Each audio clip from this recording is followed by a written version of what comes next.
Government of India na Manipur da free movement Faoba Chatnahanba Ngamdaba Asina Bjp na LUCHINGBA Leingak Asi Mapung Fana Maithire HAINA Mpcc gi WANGANGLOI NINGOMBAM BUPENDA na MARAL SHIRAKLI Congress Babanda Pangthokiba Paugi Mifam Amada Wafam Asi Phongdokladuna Mahangna Makatana Hai Ngasi Paumi Singi Team Ama Sirili Festival gi Pauloba Chatpada Athingba Pirakpa Asina free movement Leitre Haibadu Mayek Singna Takle Paumi Singna Iramdam Asigi Manungda Chatpada Manipur Thaba Gari Chatpa Yaroi Haina Tingliba Asi Congress Party na Akan Mamongda condemn tawi Thaudok aduda Chenaba Singh Athubada Puthokadabani Amade Manipur da free movement Leitriba Asi Leihangadabani Hainasu Mahakna Makatana Phongdokhe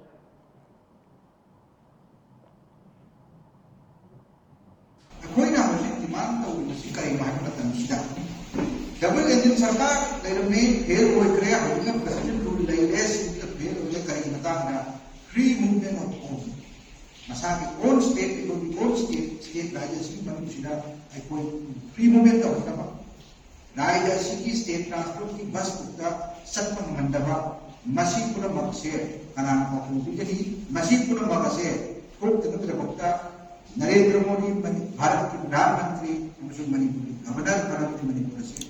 President Modi Mahatma Leirabina Makoi na Masi Matanda Manipur Manipuri Karam Matamda Manipur Pigment Adumo and Karim the Bokta Masi Manipur State Transport Bus selected Manipur Hai Sing Abiyaro Manipur Hai Wapahi Musul Hai se Masi Karama Hai se Ada Sarkar Musul Manipur na Manipur Zamia da Indokada